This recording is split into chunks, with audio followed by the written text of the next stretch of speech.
Carrie, I was interested when we mentioned all these four worldviews: monotheism, polytheism, henotheism, and monolatry. When we introduce divine counsel, especially the notion and the teaching, I don't know how truthful is this teaching. I don't know how many Bible references can we mention, but the belief that some people in the divine council group hold, that we will replace one day in the divine council all those fallen elohim with small e, which I don't know how is that possible, because there'll be hundreds of millions of saved people at the end of the world in eschaton. But let's say this is completely true. um, with this belief that we will be in the divine council, does this belief make even more difficult for us as Christians in the 21st century to determine which of these four groups we belong to? That's a good question. Yeah, I think it does, because those systems don't have a place for any of that. Mhm. I mean, you could say that maybe henotheism works in, no. I mean, but I mean, it's not that we are becoming gods ourselves, because once again, we need to talk about what God means, and that freaks us out, right?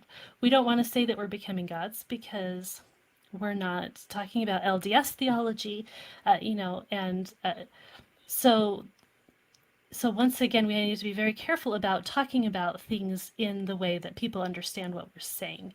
But I mean, the Eastern Church usually uses the term theosis for this. The Western Church usually uses the term sanctification. But either way, what we're doing is we're becoming like God more and more. We're being conformed to the image of Christ. And in Revelation, I wish I had this pulled up right now, but in Revelation, it does talk about how we are going to be coming. And one of the things that I always liked about Dr. Heiser is when he would be talking about the word in the New Testament translated as saints. He always had a bone to pick about that, because it hides the fact that the word saints is in the New Testament, which is referring to Christian believers. That's the same word as talking about the spiritual beings in the Old Testament. Holy ones. So, yeah, the holy ones.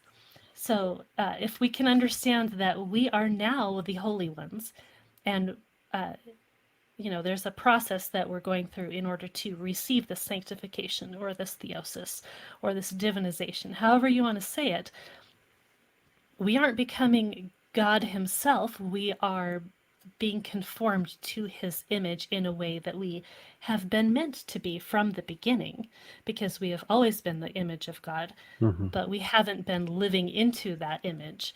And so now that we have the Spirit in us, and now that we have Christ come, and now that we have this change of dominion from the old gods to now Christ is the King, and that is who we are proclaiming is now the authority of all of the earth, not just the nation of Israel. It's not Yahweh and Israel, it's Christ and Yahweh and the whole world.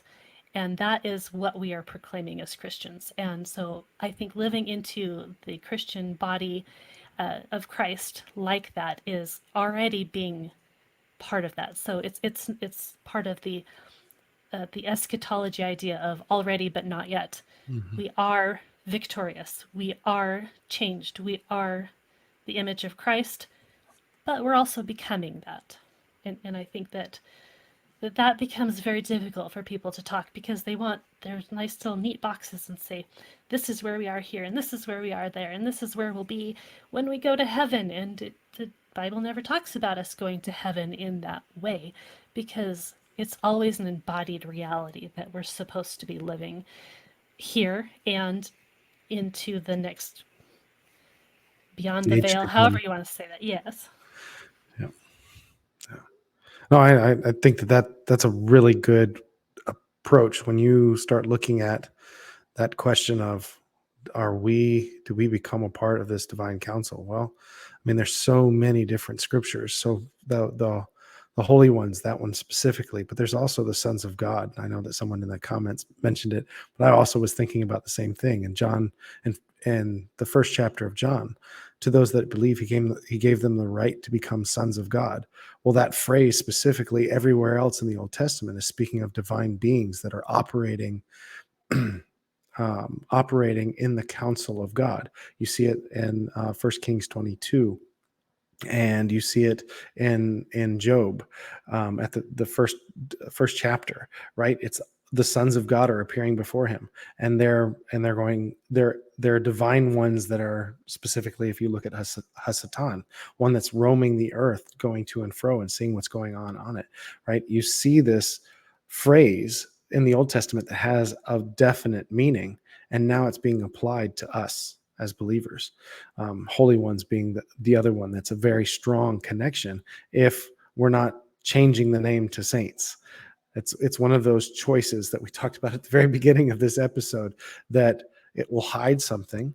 It still means what it means. It is a saint. I think that's a good word for it, but to remove it from its connection to the Old Testament, where holy ones were always divine beings. I think it's important to understand that note. And yes, I don't think there is a word, especially not in those four, that would work to explain what the Bible is describing. Yeah, I like how Matty says we maintain creature status, God maintains creator. That doesn't change. Yes. Okay, I'm curious about this question. I didn't plan to ask it, but I have to ask it. When you think about us being part of the divine council, not just God's family, but God's council one day, it says we will be judging the fallen angels. It says we'll be ruling cities. So in the eschaton, in eternal now, when all the evil is banished, there's no sin, no evil, no death. Do you sometimes, because I like to imagine a lot of stuff, I let my brain like enjoy imagination. Do you ever wonder not just how that will look like, but also why will be we doing this? Because there'll be no spiritual warfare that we know of. There'll be no other races or planets or you know, fallen deities or beings that still have to be fought with. Like why would we rule the cities, judge the angels? How long would that last? How would the council look like with billions of people? What would be the role of that council if everything is perfect, peaceful, peachy, and just like the garden from the beginning? So like how did this look like in your imagination? What is the role of all of this? I'll jump on this one.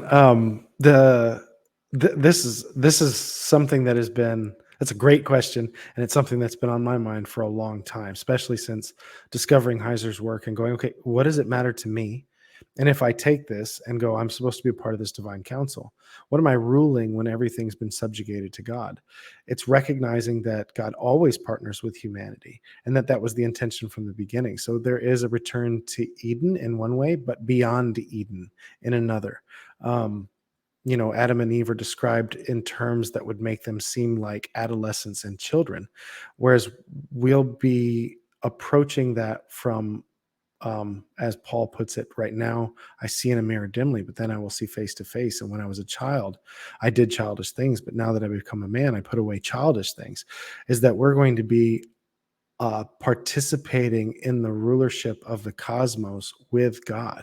And it seems like there is a physical, material aspect to that. If you take what 1 Corinthians 15 is talking about in the resurrection, that this mortality clothes itself with immortality, this corruptible clothes itself with the incorruptible, is that once we've reached the point where our loyalty is no longer in question, and that our sanctification, the process has, not to say that could ever really be completed, but as we've moved closer and closer to sanctification and glorification, or as the East puts it, theosis, is that we'll be in line with God the way that Christ was walking on the earth.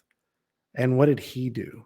He brought order to chaos everywhere. So is that limit for me in my imagination? How I would imagine it is going, okay, well, we have this planet Earth, yes, and there's a whole lot of work to be done here, but there's an entire physical cosmos out there, right? And there's a whole lot more that could be done, a whole lot more that could be ruled, a whole lot more that could be taken out of the realm in chaos into the realm of order, taken out of the chaos waters or the desert of Genesis 2 and be brought into the expansion of Eden from.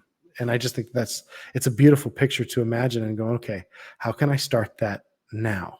How can I be faithful in that now? How can I make my backyard an Eden? How can I make my home beautiful? How can I welcome God wherever I'm at? And maybe that does continue on to eternity, because I can tell you in my own personal life, when I'm welcoming God in a situation, if I could do that every moment of my life, if it was possible, because I'm fallen and there's parts of me that rebel against God, but if I could do that every moment of my life, that would be exciting forever. Yeah, I was gonna say something similar, that like it's a whole nother era and paradigm that's so hard to understand. Going back to 1 Corinthians 15, I was looking up, right? There's the part that when all things are subjected to him, to Christ, when all things are put under his feet, then he's subjected to the Father, so God can be all in all. Like, what does that mean? We don't know. Like, really, nobody other than Christ and Adam know what's that's like, because we haven't experienced it. And then how do you describe it? Of course, we're becoming like Christ, but we're not the same essence as Christ. Only the Trinity is. But we're approaching that. We co-reign, we share authority, but he's also given this authority subjectiveness over. And it's like, I'm not sure what to do with it, other than we have rules, we have things we're created for, and then we're redeemed in that creation and rule as well, right? Yeah, I think that, we have this idea that we're going to get there someday. We're going to be perfected. And it's like, well, you have an infinite being, God, and we're being conformed into his image. How does that end? Like, that's not going to end. Like, we might not be sinning, we might not be introducing chaos ourselves into things, but there's not going to, I don't see how we can end our progression into being conformed to Christ.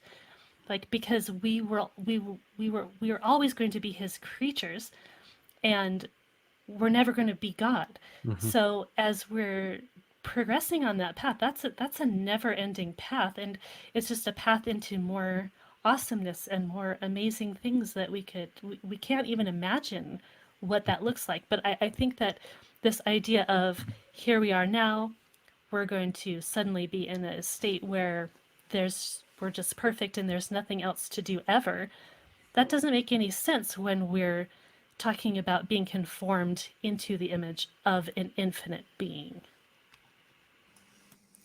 I think, we can only really do this by comparisons. And so by that idea, we could talk about the opposite even just briefly, right? What is it going to mean to be in eternal condemnation, eternal judgment, eternally separated from God? Lots of language. It's darkness. It's unperishing fire. The weeping and gnashing of teeth to me is a big deal. That's actually a picture of insanity, as I understand it, madness. We lose our minds in chaos, and to me that means that we can't participate in dominion. That's part of it, right? So on one hand, we're really moving towards dominion, participating in it, and the complete opposite of that is that you've got no freedom, willpower to make decisions and to participate with God, right? It just there's a spectrum now, and that spectrum will kind of be gone, is the way I understand it.